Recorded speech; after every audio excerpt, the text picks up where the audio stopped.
Eu juntei só para começar. O objetivo desse primeiro encontro é falar um pouco da nossa área em conjunto e a partir dos próximos encontros especificamente pegar o recorte de história da filosofia, que é o recorte que o Estado vai adotar no cruzamento com os recortes possíveis conceituais. E nós chamamos aí o professor José Alves, ele elaborou uma parte expressiva dessa apresentação, que são as atitudes que levam a filosofar.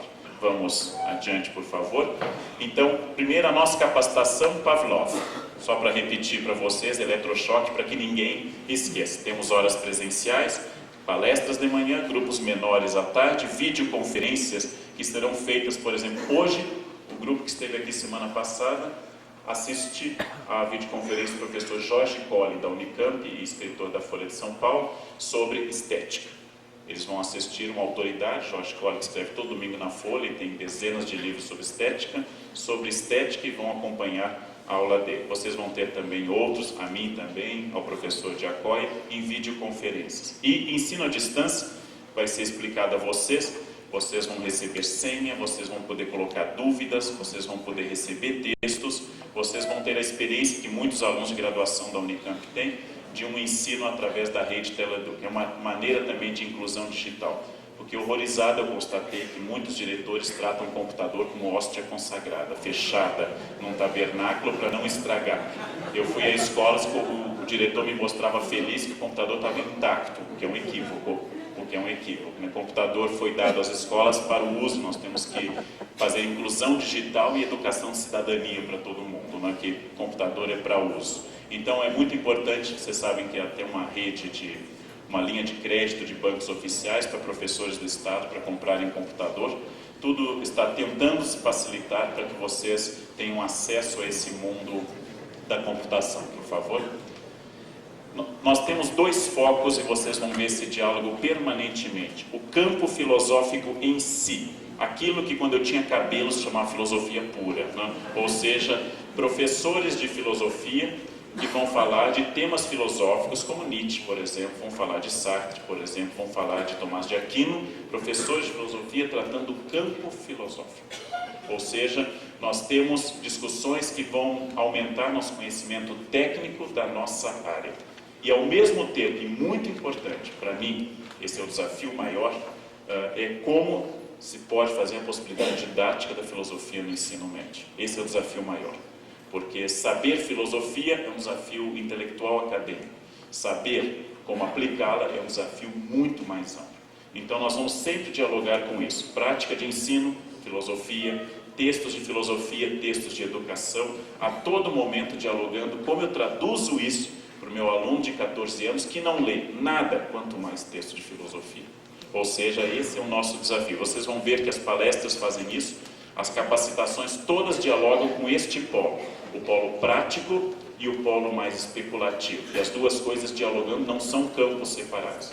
Nós temos presentes na capacitação 5 professores da área de ensino de filosofia, o chefe de departamento, o professor René Treitin, de ensino de filosofia da Unicamp. Pessoas preocupadas com isso e especialistas nesse tema. Por favor.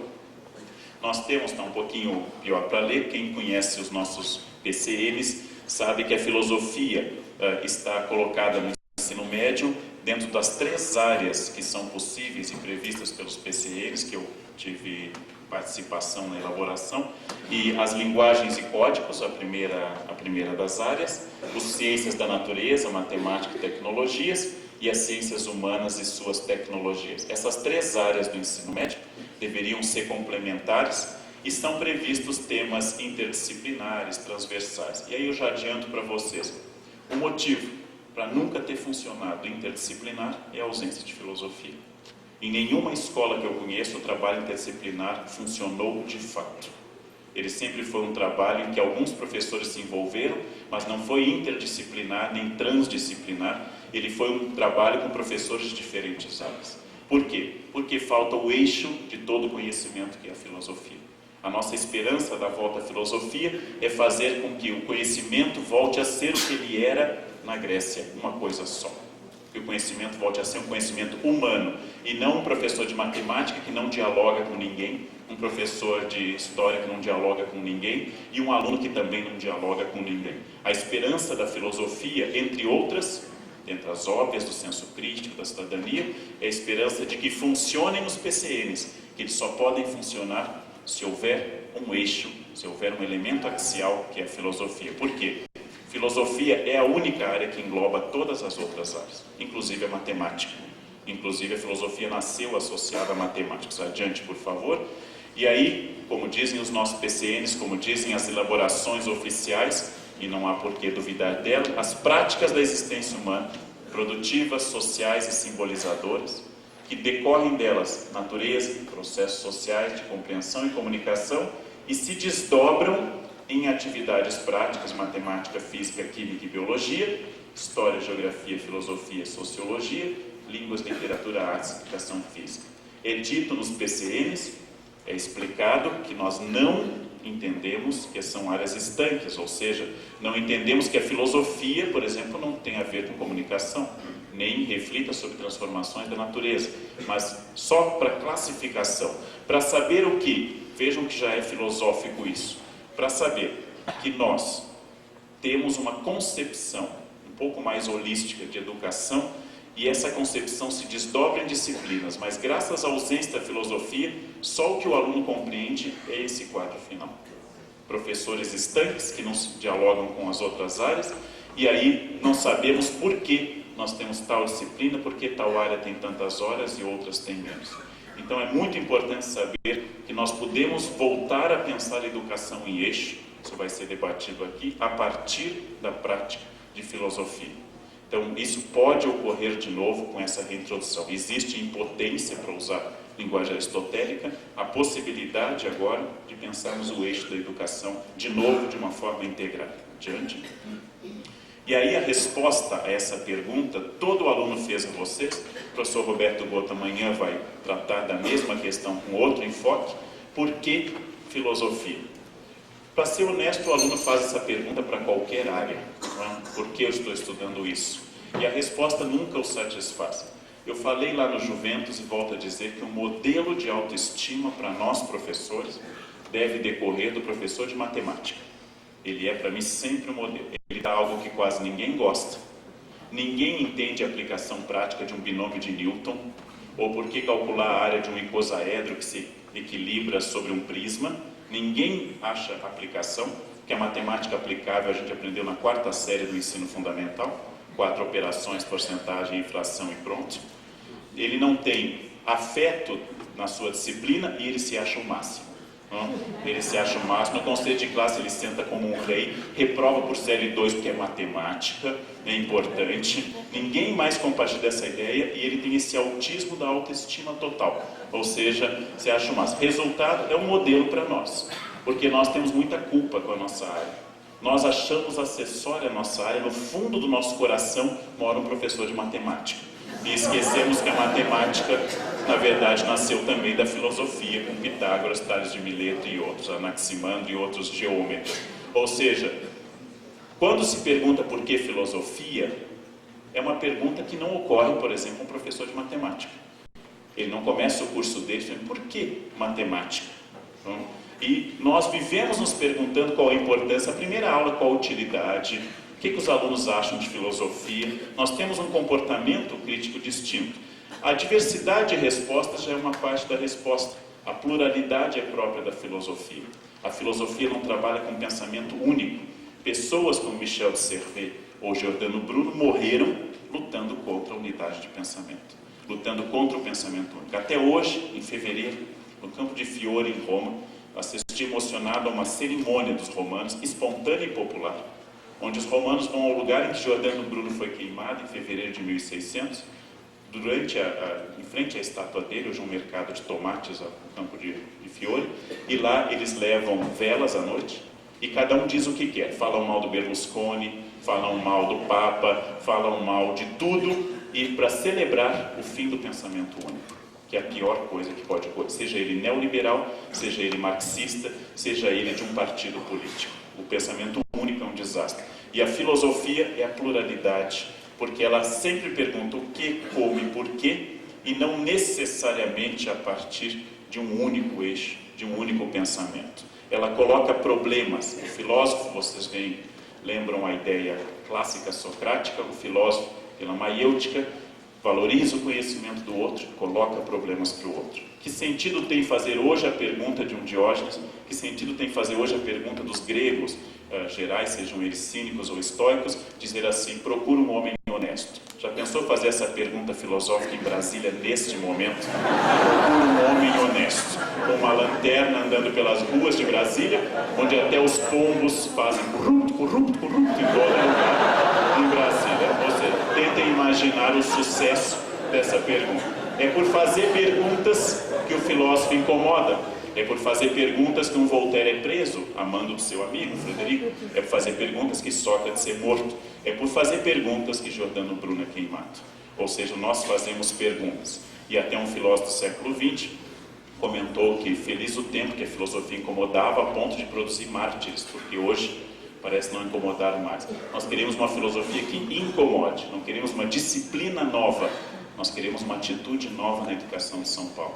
Nós queremos que vocês façam parte de algo que incomode a escola. Não como professor azedo, amargo, do canto, isso não vai dar certo. Isso, não queremos mais alguém com pH baixo na escola. Não queremos mais alguém ácido e corrosivo. Queremos alguém que incomode fazendo perguntas certas.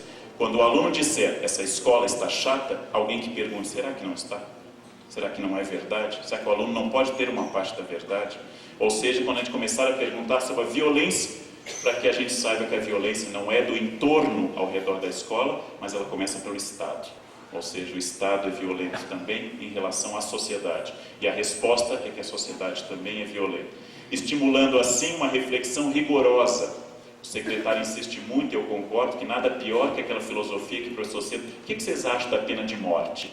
Eu não gosto. Vou dizer, eu gosto. Tá, então vamos ver, quem não gosta vai para esse lado, e quem gosta vai para o outro lado.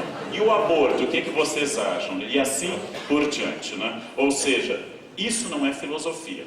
Isso é, eu cansei de dar aula e quero que o tempo passe rapidamente. Filosofia trabalha com uma reflexão rigorosa e crítica. Se eu não gosto, eu tenho argumentos. Então, eu vou começar discutindo subjetividade e objetividade. Temática grega clássica.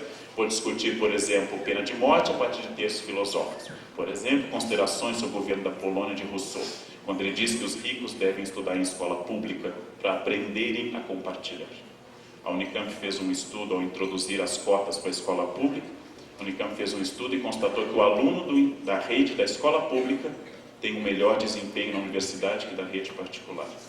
Foi surpreendente porque a gente achava, talvez por preconceito, que a escola pública tinha mais deficiências, a escola particular formava melhor. Não é verdade numérica. O aluno da escola pública tem um desempenho melhor na universidade. E isso, em parte, está no trabalho dos senhores. É um aluno que aprendeu a trabalhar mais que a escola particular, por incrível que pareça. Os dados nos desmentem o nosso ceticismo. Reflexão rigorosa e crítica significa o uso de conceitos precisos. Reflexão rigorosa e crítica significa pensar não é um fluxo de consciência apenas. Pensar tem regras, regras para a direção do espírito, como diria Descartes. Pensar tem regras. Adiante, por favor. Muito importante, ela tem que ser constituída no eixo que possibilite o diálogo entre as áreas. Interdisciplinaridade. Isso que é difícil dizer. É um objetivo da escola. E a filosofia está na base dessa possibilidade.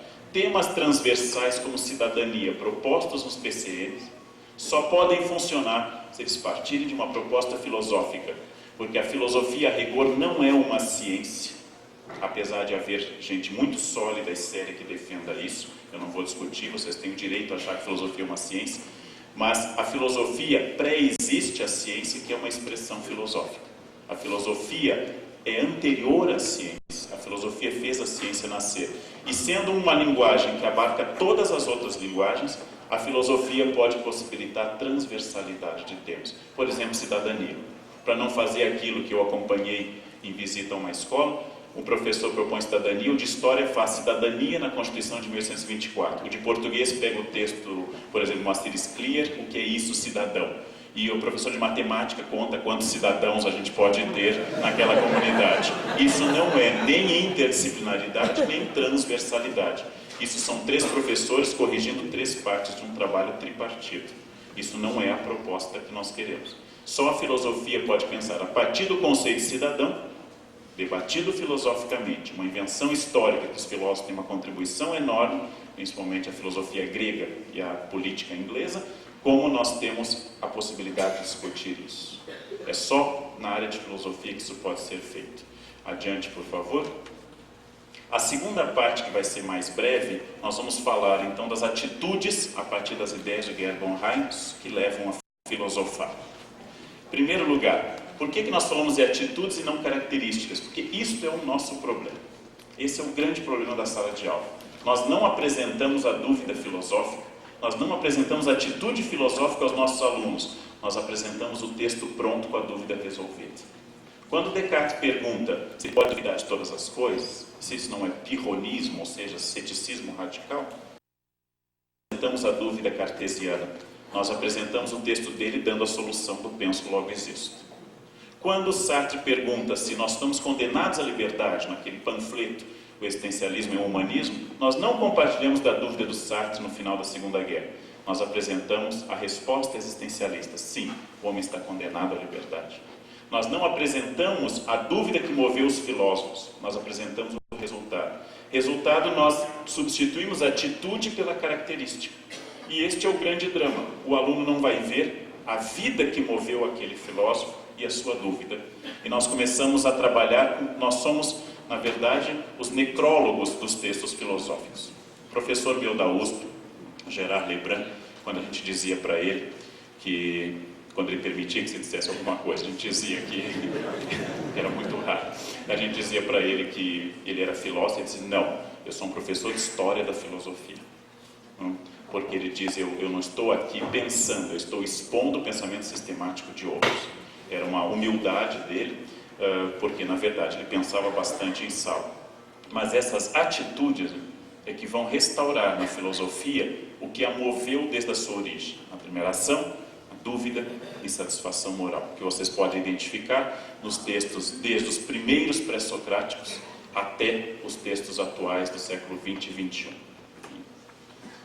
Admiração, como é dito com frequência, sentido originário de espanto, a negação do mundo dado e imanente, a negação da simples leitura da imanência, ou seja, a negação dos fatos como se apresentam, das percepções como se apresentam, para recusar as respostas prévias, solidificadas do senso comum. Essa foi a base da maiêutica socrática. Quando Sócrates, pouca gente entendia que ele fazia perguntas óbvias, para que através das respostas óbvias eu possa pensar uma maneira diferente de ver o mundo. O mesmo vai fazer no século XX, Lacan, por exemplo, que é um psicanalista que estudou o método socrático e deixa o paciente falar para que através do seu discurso ele vá encontrando paulatinamente respostas para as dúvidas que o atormentam. E uma consciência daquilo que se ignora porque não vimos a luz, no sentido platônico, ou se ignora porque não fizemos o pensamento correto e metódico no sentido aristotélico. Bem, admiração na filosofia é um impulso, mas ela pode se tornar dogmática e alienante. Aliás, é muito frequente a admiração ser dogmática, a admiração ser um estupor apenas. A admiração ingênua, aquela que olha, nossa, que coisa! Essa admiração ingênua é um comportamento passivo. Não é a que nós estamos propondo. Aqui propomos uma admiração que conduz à formação da consciência, permite o reconhecimento do outro como outro, distância e heterogeneidade. Não é eu olhar assim, nossa, que coisa extraordinária, mas é pensar naquela coisa extraordinária em relação a mim, na alteridade. E ela nos leva a filosofar quando permite o senso crítico e problematizador da pergunta filosófica. A admiração que o cinema de Hollywood provoca é geralmente uma admiração ingênua. Eu fico paralisado pelo discurso rápido do filme, o discurso que faz com que em alguns minutos eu tenha dezenas de ações. Esta admiração não é filosófica, é uma admiração lúdica, não é que ela seja errada, mas ela é lúdica. Quando eu vejo um filme iraniano que leva meia hora para alguém dizer eu te amo, eu me surpreendo e começo a pensar num outro ritmo narrativo, uma admiração mais reflexiva. A admiração filosófica, ela deve ser crítica e problematizadora. É uma experiência, eu sou chefe de departamento, hoje uma experiência curiosa, quando um professor que dá aula de um teórico totalmente libertário, anarquista, vem à minha sala reclamar dos alunos e bate na mesa. O aluno não entende que eu trabalho com liberdade, eu vou mostrar para ele a liberdade, fica batendo em cima da mesa, ele vai ter que aceitar essa liberdade que eu estou. Ou seja, aí eu olho e penso, professor, leia o texto que o senhor ensina, aprenda, né? Capte a ideia que está transmitindo, né? Porque substituiu a compreensão do texto pela exposição do conteúdo. São duas coisas completamente distintas. Adiante. É o caso de um quadro célebre, recentemente roubado, uma das versões, em que o Munch, ao falar do grito, um norueguês me ensinou a dizer Munch, eu dizia Munch, ele disse que é Munch, e que o grito é a amostra no final do século XIX, um século que inicia com um quadro neoclássico, a Coroação de Napoleão, do Davi, termina com o grito, transformação da arte no século, em que ele mostra o espanto do homem e a angústia, não é à toa que gente existencialista adora esse quadro, a angústia decorrente da má-fé do homem que não aceita essa liberdade. A pergunta resulta em angústia sempre, porque dar as mesmas respostas tranquiliza de alguma forma. E nós vamos citando o que é o eixo dessa exposição, professor Gerd Bonheim, um comportamento desprezível é inacessível à admiração, mas no fundo do mais desprezível dos homens, ainda há suficiente humanidade para despertar em outrem uma atitude admirativa. Isso é muito importante pensar para os nossos alunos. No mais desprezível dos alunos, aquele que senta atrás, que funga, que chega tarde, aquele que conversa o tempo todo, há a possibilidade de despertar nele uma atitude admirativa e dele despertar em mim uma atitude admirativa. Isso é um desafio gigantesco, mas é uma possibilidade filosófica. E a dúvida é a manifestação, então, de uma insatisfação. Eu não aceito o que é dado, eu não aceito a explicação, e a dúvida é uma experiência negativa, no sentido literal da palavra, porque eu digo, aquilo que é, poderia não ser. É uma experiência negativa. O não ser tem um papel fundamental na filosofia, desde Agostinho, que pensou mal como não ser, para resolver seu problema maniqueísta, mas aquilo que não é uma possibilidade de alterar o presente. Como Thomas More com a sua utopia, como Campanella com a sua Cidade do Sol, pensa o que não é a utopia para mudar aquilo que é. É uma pergunta sobre os fundamentos que explicam uma realidade, possibilidade de adotar indiferença. E a dúvida não se torna filosófica se ela for apenas uma dúvida formal ou retórica. Ela tem que ser uma dúvida orgânica. E esse é o desafio da sala de aula que nós vamos discutir. Por isso que eu disse que eu estou só num brainstorming com vocês, porque na sala de aula é como tornar essa dúvida viva de novo, mais uma vez. Fazer viver aquilo que leva um Thomas More a pensar a sociedade e ser tão coerente que perde a cabeça dos poderes que ele julgava servir tão bem. A dúvida em filosofia questiona a noção de tese geral, decompõe o problema, os postulados da própria crítica. Impede a cristalização das explicações e a concepção ingênua da realidade. Por ingênuo entendemos o sentido clássico da filosofia francesa, de naif, que eu recebo simplesmente aquilo e acho que aquilo é um dado do senso comum e assim deve ser. Ao sistematizar a dúvida, tarefa do filósofo, eu reelaboro a experiência negativa e faço uma experiência afirmativa. Essa é a proposta básica de qualquer aula de filosofia. Organizar a dúvida, fazer um pouco além da dúvida do senso comum. O senso comum, vocês sabem, hoje nós não consideramos errado, como naqueles manuais de filosofia, Julian Marias, um pouco mais antigos, que a gente dizia o senso comum é um absurdo. Não. Na dúvida do ponto de ônibus, naquela silepse de número, naquela falta de concordância, os políticos é tudo ladrão, nessa silepse de número existe uma indignação moral que é uma dúvida. O filósofo pode organizá-la. Ele pode sistematizá-la, ele pode ampliá-la e torná-la uma experiência afirmativa. Se os políticos é tudo ladrão, o que eu posso fazer para mudar os políticos? Ou o sistema político ao qual eu pertenço? Então, se torna uma experiência afirmativa a partir dessa dúvida. A Mafalda, que acho que a minha geração gostava mais, hoje as pessoas gostam um pouquinho menos do Quino, ela faz essa pergunta, né? Milhões e milhões de pessoas, né, vivem no mundo, a fim de contas, para quê? Para que estamos nesse mundo, eu digo. E aí o amigo dela vai dizer, eu estou agora muito apressado, mas posso te responder pela manhã. Ou seja, é uma vulgarização da dúvida da Mafalda, é o pensamento prático. Eu diria que o amigo dela está com o pensamento neoliberal, né? Está com o pensamento para eu responder amanhã, custa tanto, e nós vamos responder. A pergunta da Mafalda inicia uma reflexão filosófica, e o amigo responde de uma forma pronta, né? Aquilo que vocês já ouvem até na família quando optaram por fazer ou ensinar filosofia. O que você faz?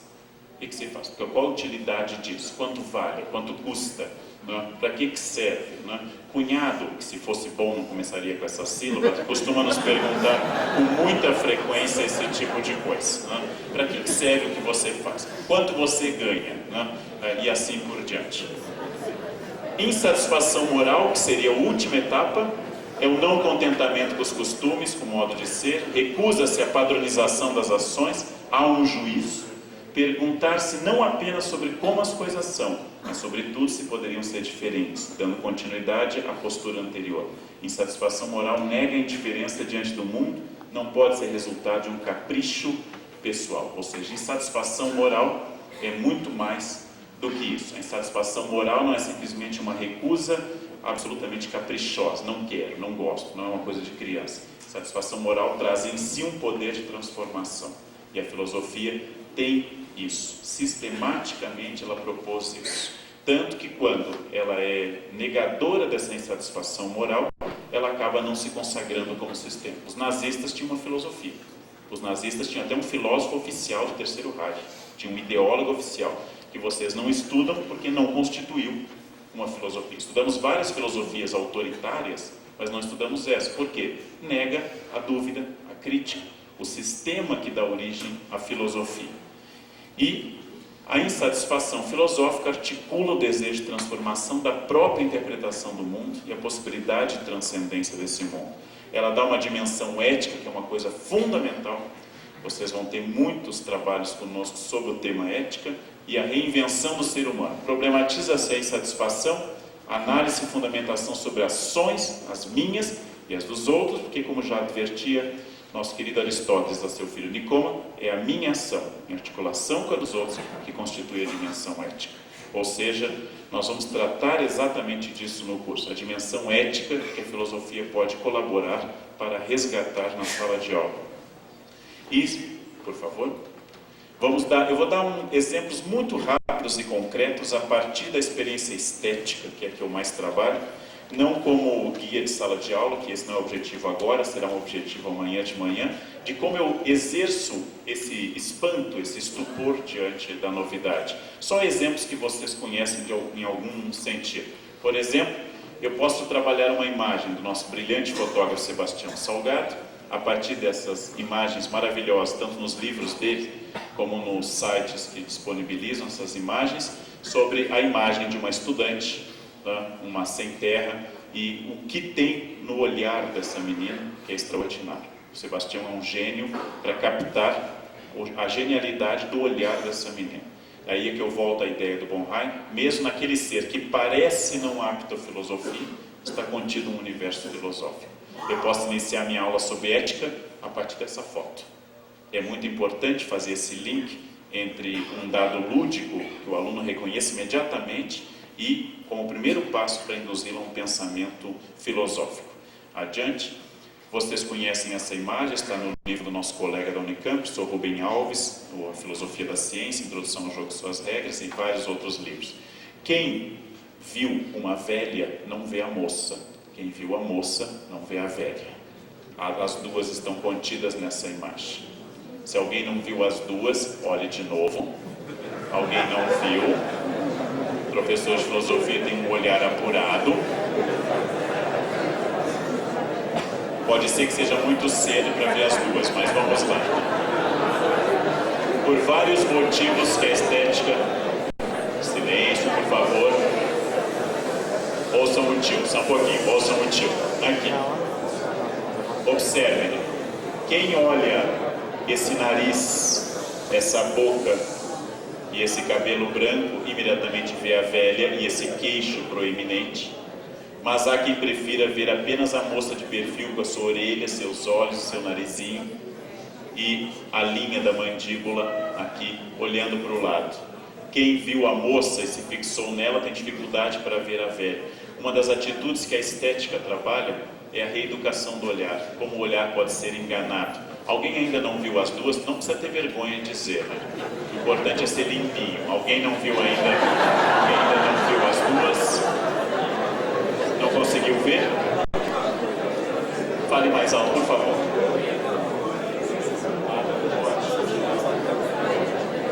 Já vimos 3, então. Café da manhã rico é uma coisa extraordinária, né? Os efeitos. Presunto e melão de manhã deixa todo mundo ligado. Bem, gente. Depois, se alguém não viu, pode consultar o texto do professor Rubem Alves. Esse texto é consagrado, essa imagem é consagrada. Adiante, por favor. Vocês podem ver uma moça ou um saxofonista. Vejam que são imagens, todo mundo viu uma moça com 2 olhos e a boca, ou um saxofonista tocando aqui. Ou seja, essas imagens foram pensadas para o estímulo do olhar, para que vocês causem um estupor. Ela tem grande efeito sobre adolescentes. Essas imagens têm grande efeito, e pela primeira vez aquele do fundão, que eu sempre chamo de Rafael, porque na minha vida de professor tem um Rafael no fundo, e mais recentemente aqueles nomes compostos, aquele Odenilson, Andereilton, Ardioleiton, aqueles nomes compostos, que está sempre no fundão, e pela primeira vez mostrando as imagens, eles vão começar a acordar. Nossa, e depois voltam a dormir imediatamente, mas vocês estabeleceram um link com eles. Esse espanto é importante. Adiante. Quando eu uso um computador com animação numa aula de estética, eu coloco isso aqui, essa imagem virada de ponta cabeça, ela produz isso aqui. Ou seja, é um processo aqui de, quando faz essa inversão, de botox rápido, que ela rejuvenesce imediatamente. Todo o objetivo disso é para iniciar uma aula estética, em que eu vou começar a questionar o olhar através de um dado lúdico, aparentemente sem sentido, em que eu vou trazer o espanto dele, e a partir desse espanto eu tenho o link para começar com o trabalho. Por favor. Professor, desculpa, aquela imagem do saxofonista, eu queria saber a origem também, no geral, se vocês poderiam utilizar essas imagens. Todas essas apresentações, elas são... Eu tenho um livro chamado Trompe-l'œil, que é um de engano de olhos, só com essas imagens. Todas elas estarão disponíveis no site e no sistema de Teledoc. Todas essas imagens estarão disponíveis a vocês. Eu posso, depois que você me procura, eu lhe ensino a procurar no Google imagens de ilusões de ótica. Existem livros na cultura em São Paulo, onde eu vou mais, existem livros só sobre ilusões de ótica, que vocês podem trabalhar óptica, para usar o português mais formal. Por favor. Todos os textos, inclusive os textos das palestras, todos eles estarão disponíveis para vocês. Não se preocupem, a ideia é fornecer material que vocês possam copiar à vontade para a sala de aula. Quem lembra que isso aqui é uma releitura de um quadro Flamengo clássico do Vermeer, Moça Lendo Junto à Janela? Vermeer ficou famoso por causa do filme Moça com Brinco de Pérola, filme maravilhoso. Vocês vão ver aqui um homem com um nariz e um bigode, ou uma mulher lendo junto à janela. Essa é uma imagem mais elaborada tecnicamente, mais artística, a partir de um quadro do Vermeer, pintor genial do mundo flamengo. Então vocês podem ver as duas coisas presentes. A tentativa é sempre estimular o olhar, causar impacto, que ele saia fazendo uma coisa que eu acho uma vitória extraordinária, que ele vá para o pátio da escola, dizendo, você viu aquilo na aula? Quando ele consegue guardar a aula por mais de 30 segundos, é uma vitória extraordinária. Ele não faz isso com as outras coisas. E mais, imaginem, meu aluno, voltando à casa dele, depois ele também é sacrificado, voltando à casa dele, chegando a casa e dizendo em casa, hoje na aula a gente viu umas imagens super legal, maravilhoso, vocês produziram o nosso, mó legal, né? Barato. Um filme chamado Filadélfia, o Tom Hanks faz um advogado que tem HIV, e aí perguntam a ele no julgamento, por que você é advogado? E ele diz uma frase que eu acho extraordinária no roteiro do filme, Porque às vezes o direito encontra a justiça. E quando isso ocorre é maravilhoso. E eu traduzo para nós professores assim: às vezes, muito raramente, a educação encontra o conhecimento. E quando isso ocorre é maravilhoso. São aqueles momentos que o aluno tem aquilo que eu chamo de reação bovina. Ele faz um link, gente. Ele faz um link, tem uma iluminação, e essa iluminação produz nele uma reação. E aí, como diz o Gerd von Hay, passamos da admiração, do espanto, da insatisfação moral, passamos a uma integração com a consciência dele, ou linguagem platônica, com a alma dele. Adiante. Vocês podem dizer que todas as imagens que eu utilizei antes são imagens de engano de olhos, como dizem os franceses, são imagens pensadas para produzir um equívoco. E eu digo a vocês que não. E aí eu começo a aprofundar o que a gente pode fazer numa aula. A Pietà, obra do jovem Michelangelo. Hoje do lado direito da Basílica de São Pedro, infelizmente com um vidro enorme, depois do atentado que ela sofreu, quando um louco pegou um martelo e tentou destruí-la. A Pietà é um engano de olhos. Por quê? Michelangelo, para compor essa maravilhosa imagem, que ele dizia que era muito fácil de fazer, basta tirar o mármore ao redor da imagem. É assim ele dá a receita para qualquer um ser escultor. Basta tirar o mármore que está ocultando a personagem. Michelangelo, ao esculpir a Pietà, se vocês repararem, a Nossa Senhora tem o dobro do tamanho do Cristo no colo dela. Se ela ficasse de pé, ela teria mais de 2 metros, e Cristo menos de 1,5 metros.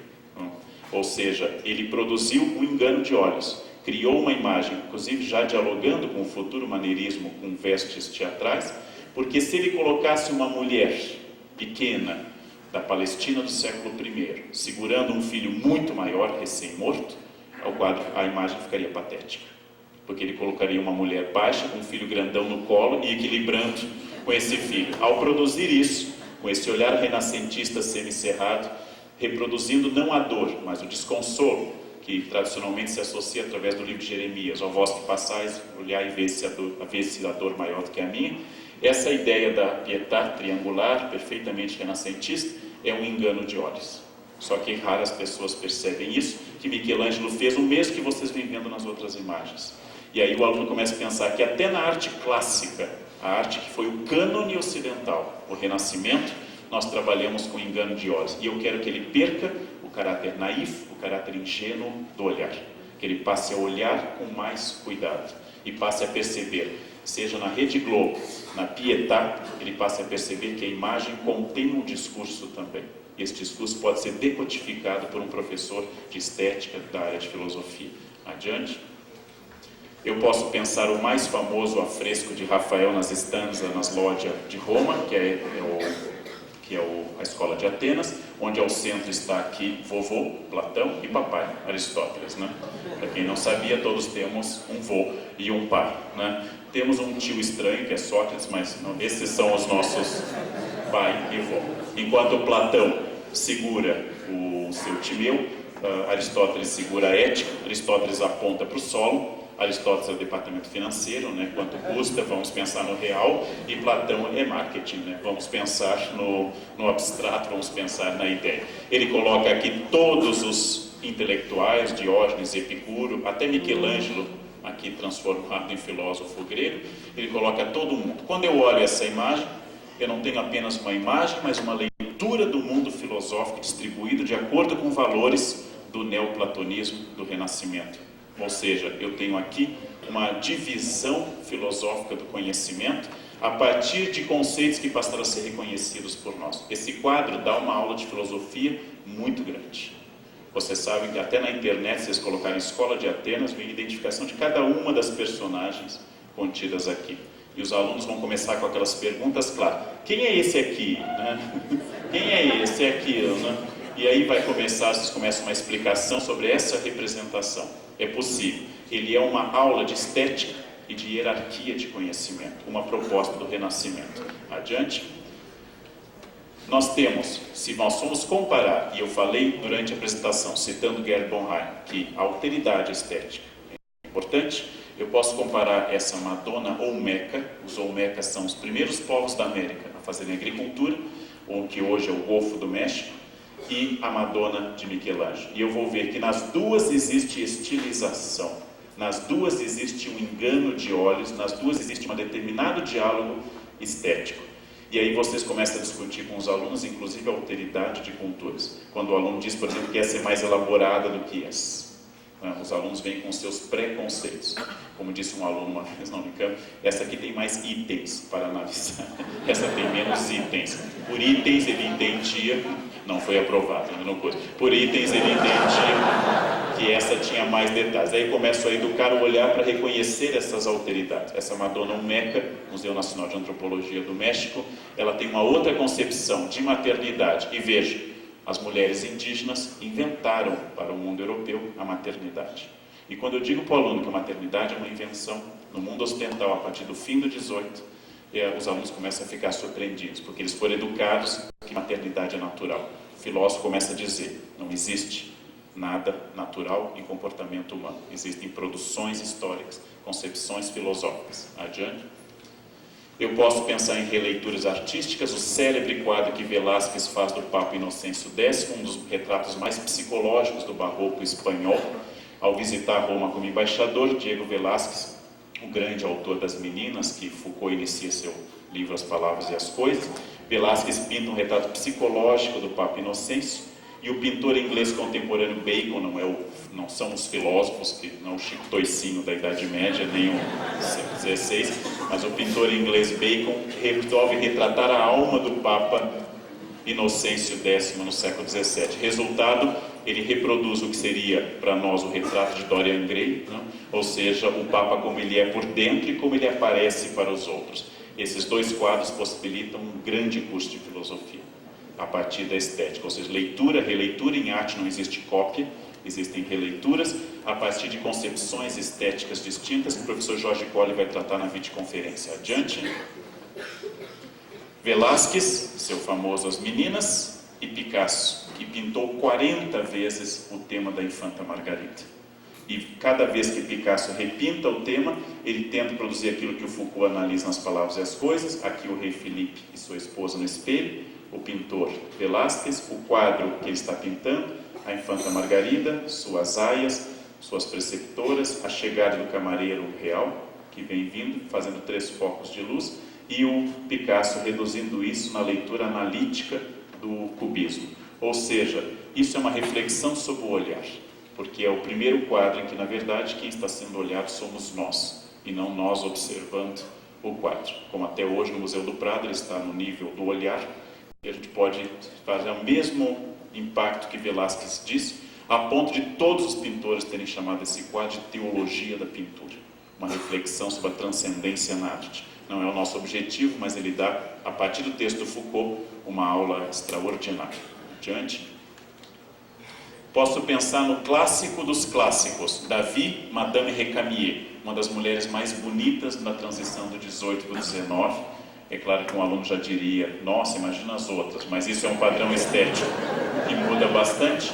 Madame Récamier pintada por Davi, o pintor oficial da Revolução, o pintor oficial de Napoleão, e a releitura, adiante por favor, a releitura que o Magritte vai fazer do mesmo quadro, ao dizer, os valores tradicionais estão superados, Madame Récamier é o esquife, é o ataúde da arte, e o Magritte, o belga Magritte, que trabalhou muito com arte que nós chamaríamos de surreal em vários sentidos, vai pintar esse estilo. Ou seja, Davi tenta reconstruir o ideal greco-romano, neoclassicismo, e Magritte faz uma crítica a essa reconstrução através de um diálogo estético. Isso é muito importante para a gente trabalhar padrões, cânones artísticos e assim por diante. Adiante, por favor. E nosso olhar, por fim, vou só indicar para vocês, porque o professor Jorge Colli vai trabalhar teoricamente isso. Ele foi educado a reconhecer como natural a perspectiva nessa obra, por exemplo, de Fra Angelico, da Anunciação da Virgem. Adiante. Foi educado a reconhecer volume e sombreamento, Rafael, a Madonna do Grão-Duque, ou seja, o mesmo olhar platônico, o mesmo fundo escurecido, e a tranquilidade do olhar, a perfeita serenidade rafaelesca, ou seja, o volume dado pela sombra, aquilo que Leonardo chama de chiaro escuro, que os italianos em geral chamam de sfumato. Adiante. E por fim, eu reconheço nesse quadro de Rafael, no Fides, em Florença, uma outra equilíbrio, Nossa Senhora numa pose típica de uma judia pobre do século I, loira de olho azul, num banquinho de mármore, esperando a anunciação, e o anjo hierárquico com as suas asas, Gabriel, e ela recebendo um anjo que vai dizer que ela vai ser mãe de Deus, e ela assim, tudo bem, vamos, com tranquilidade, porque estamos no Renascimento, né? Nada espanta uma pessoa do Renascimento. Então essa cena de Leonardo é absolutamente baseada no equilíbrio, no princípio da simetria bilateral, volume bem distribuído, e traz uma concepção que, se vocês acompanharem com um texto filosófico do Renascimento, produz uma aula extraordinária. Um excerto de um texto renascentista produz uma aula extraordinária sobre a concepção de antropocentrismo da filosofia e da arte renascentista. Adiante. Por fim, eu posso estranhar o aluno com a famosa composição do Kandinsky, o pintor russo que deu aula na Bauhaus, que escreveu sobre teoria de arte, o pintor russo que introduziu a abstração no sentido mais amplo da palavra, e ao fazer isso, porque ele dizia que não queria ouvir a pergunta o que foi que ele quis dizer com esse quadro. E a primeira pergunta que alguém faz, educado pelo olhar do Renascimento, é: o que foi que você quis dizer com este quadro? E ele diz: é isso. Como na célebre anedota de Beethoven, ao tocar a Passionata, a sonata em Fá menor, uma senhora pergunta: o que você quis dizer com essa música? Ele diz: isso, e tocou de novo. É isso que ele quis dizer com essa música. É uma obra aberta, polissêmica, como diria o Roland Barthes, na sua obra de análise artística. Ele vai pensar uma reeducação do olhar sem o sentido renascentista. E é isso que é uma mudança grande na arte. Adiante. A filosofia, gente, com toda essa reflexão que eu dei no início, e só exemplifiquei muito brevemente, o professor Jorge Colli vai aprofundar com mais competência do que eu, muito brevemente, ela possibilita, através da estética ou de qualquer um dos seus ramos, evitar o senso comum, evitar a ideia da naturalidade daquilo que é uma convenção social, estética ou linguística, duvidar, refazer o olhar e a atitude, e com isso redimensionar a posição de cada um consigo e com a sociedade. Filosofia não tem um sentido prático imediato, não é receita para transformar a sociedade, mas ela possibilita uma redefinição do meu pensamento no mundo. Adiante. E eu posso então pensar nesse desafio que vocês vão enfrentar. Eu tenho a escola de Atenas, vovô, papai, olhando aqui um para o outro. Tenho o meu aluno numa fase feliz, ou seja, no pátio, longe da sala de aula, e entre eles, o obstáculo à felicidade deles, nós, né? Ou seja, o professor quebrando pedra para tentar trazer Platão, Aristóteles, pensamento filosófico, Nietzsche, Marx, Kant, Vico, para esse grupo, que, como diz o texto que eu trabalhei no início, ele tem capacidade de admiração e tem capacidade filosófica. Se eu não acredito que meu aluno tem essa capacidade, há outras profissões muito boas, muito honradas, igualmente dignas. Emo e Casa do Pão de Queijo, tem várias coisas que eu posso fazer, vender objetos que não são... O professor tem que acreditar nisso aqui, que ele pode ser um diálogo entre um conhecimento formal que tem poder de transformar o meu aluno adolescente na minha escola. Se ele não acredita nisso, não há tanto dinheiro envolvido no magistério que justifique uma vida infeliz. Nada pior, como diz alguém da escola de Frankfurt no século XX, do que numa função de espírito separar a vontade da ação profissional. Nada pior. Uma função de espírito, a vontade tem que estar ligada, significado e significante, com a minha função profissional. E com isso, para encerrar com Merleau-Ponty, que eu particularmente adoro, quando eu tinha cabelo eu traduzia Merleau-Ponty, que dizia: se filosofar é descobrir o sentido primeiro do ser, não é possível filosofar abandonando a situação humana.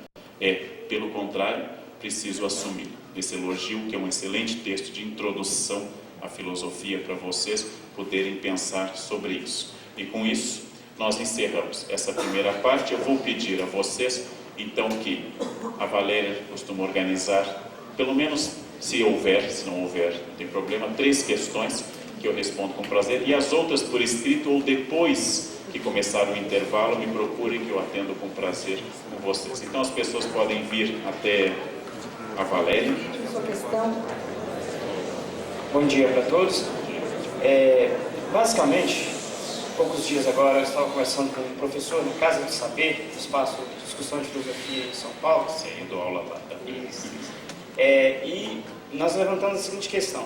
Nós estamos, sobretudo a partir do filósofo Jean Baudrillard, nós estamos numa sociedade da imagem e que a faculdade da imaginação é extremamente potencializada. E aí o professor retomou as questões da caverna em Platão, dizendo que exatamente a imagem é o fundo da caverna e o entendimento é o fora da caverna. O processo adotado lá por Sócrates para então convidar essa pessoa da imagem, aprisionada da imagem e a faculdade da imaginação para a luz, era a dialética. Enquanto professor de filosofia hoje, em uma cultura eminentemente imagética, televisiva, qual que seria o trabalho mais adequado para convidar esta sociedade, o aluno imagético, para um aluno do entendimento? Obrigado pela questão, ela é muito importante porque eu acho que ela toca numa preocupação nossa. Ao utilizar imagens, eu não reforço a superficialidade analítica do nosso aluno, não reforço uma cultura totalmente iconográfica e a crítica totalmente voltada à imagem. Eu acredito que não existe nenhum material ruim para a aula de filosofia, só existe uma aula ruim.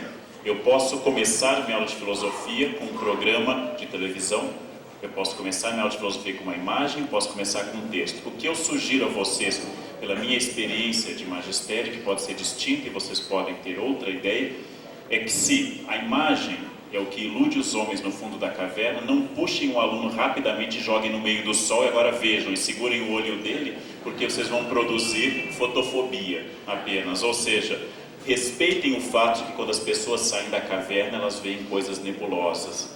Vão passo a passo, sejam sistemáticos. Como diria Jack, vão por partes sistemáticas.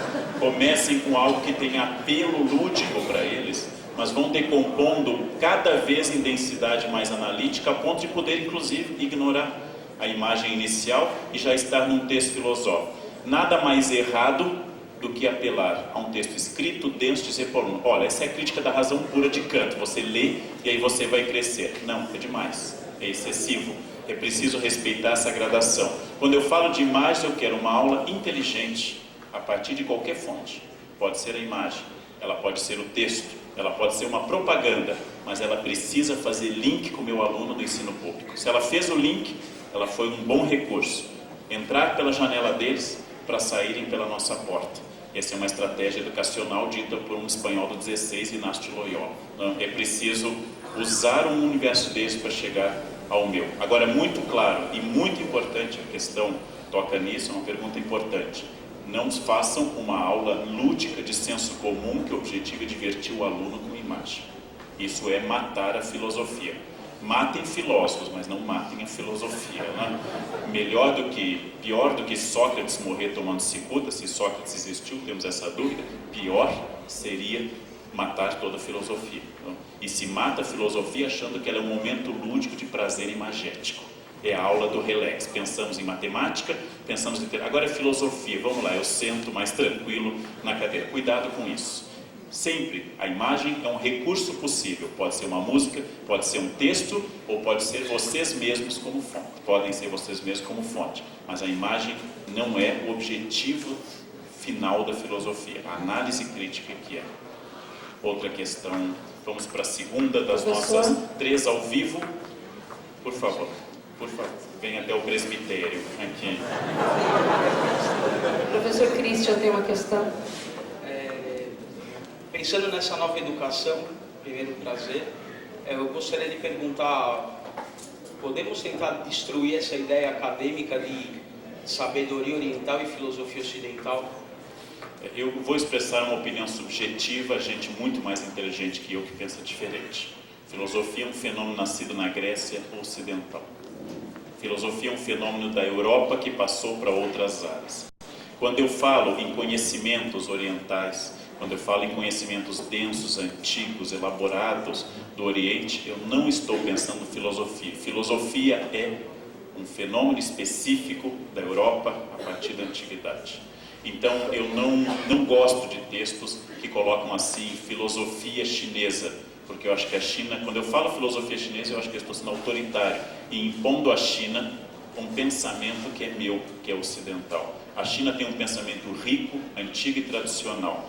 Os alunos acham que filosofia é qualquer texto, que eles podem pegar um texto assim, a reencarnação na Índia, nossa, que filosófico. Eles acham que qualquer texto denso é filosófico, eles têm estereótipos.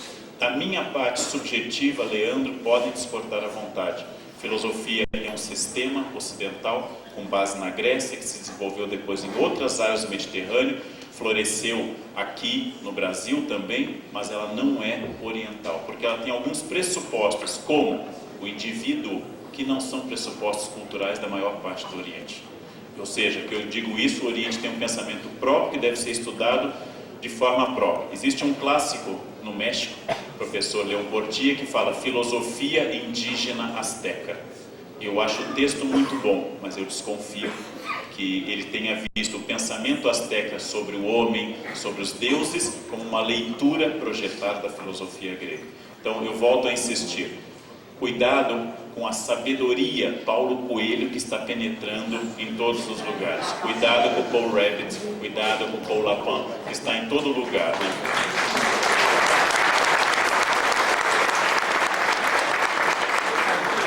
Professor Egídio tem uma questão. Bom, é a última, então pense bastante. Só queria que o senhor comentasse, Leandro, o seguinte, durante esse trabalho com os alunos, duas frases que eles tentaram conversar com a gente dando aula, eu queria que você comentasse e nos ajudasse a refletir. O aluno disse assim, adolescente, filosofia é a disciplina em que os professores navegam e... Não, os professores navegam e os alunos boiam. E a segunda, uma outra de 12 ou 13 anos diz assim, filosofia é a democracia do conhecimento. Duas perspectivas diferentes. Nossa, vocês têm alunos extraordinários. Extraordinário.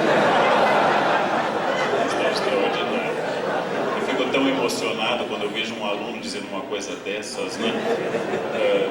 O que é importante para o aluno é entender que, inclusive, a reflexão sobre a democracia e a liberdade é uma reflexão filosófica, que é a filósofa que defender o autoritarismo.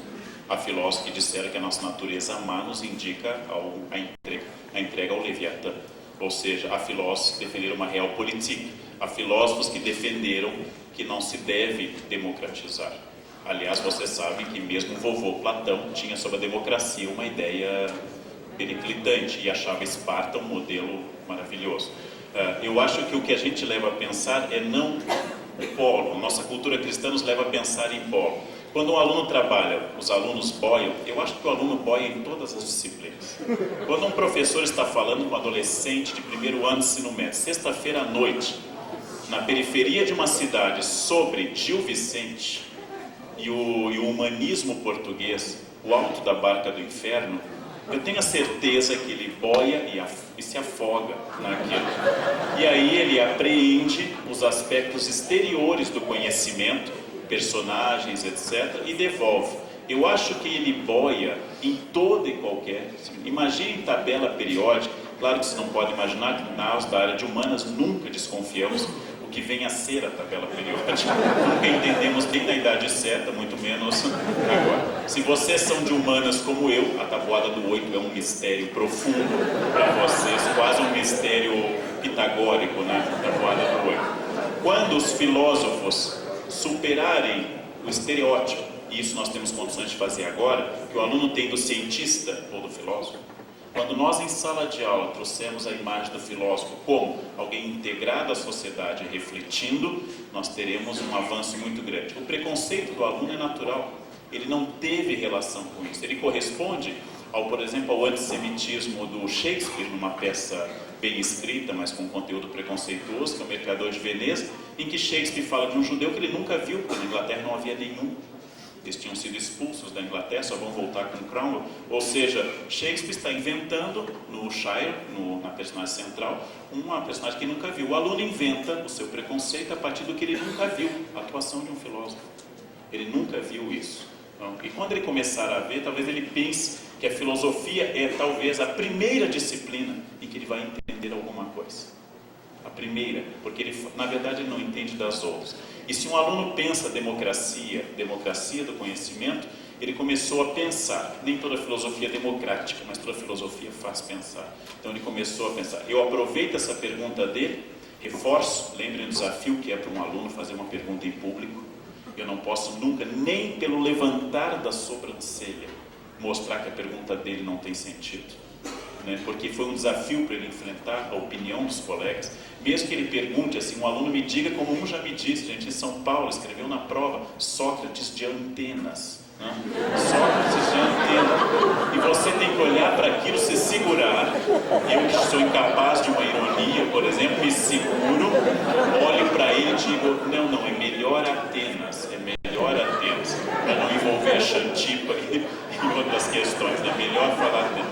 E eles falam isso, e é natural, é uma educação do nosso olhar, como diria o texto que eu escrevi, uma educação do nosso olhar, ou seja, toda pergunta é válida, toda pergunta pode ser trabalhada, toda questão é importante para a sala de aula. Um aluno que faz uma pergunta que eu discordo, eu não vejo valor nenhum em filosofia, eu valorizo, eu integro, eu coopto para a sala e começo a dizer, o que você está fazendo é pirronismo clássico, é ceticismo radical. Você está negando qualquer sentido a priorístico, aí usa um palavrão, aí escreve no quadro a priori, isso é um juízo a priori.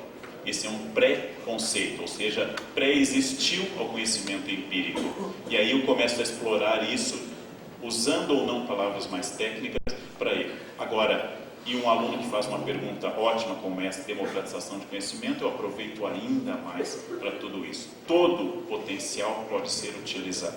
Se fosse fácil dar aula, gente, mais gente daria. É muito difícil. É muito difícil. Então, é essa dificuldade que eu quero trabalhar no curso com vocês, para que juntos, eu não tenho solução para ninguém. Alguém perguntou semana passada, mas tem uma fórmula para dar uma boa aula? Se eu tivesse, eu venderia e ficaria rico. Não tem. O que funciona numa cidade não funciona na outra. O que funciona no primeiro A não funciona no primeiro C. A aula que vocês deram de manhã não funciona à noite. E essa é a regra. E se vocês sabem disso, todos sabemos que ninguém tem fórmula, mas nós podemos socializar dúvidas, que é o que nós estamos fazendo aqui, para encontrar estratégias, certo? Eu agradeço a atenção de vocês, convido a um café e logo em seguida a palestra do professor Giacone. Muito obrigado.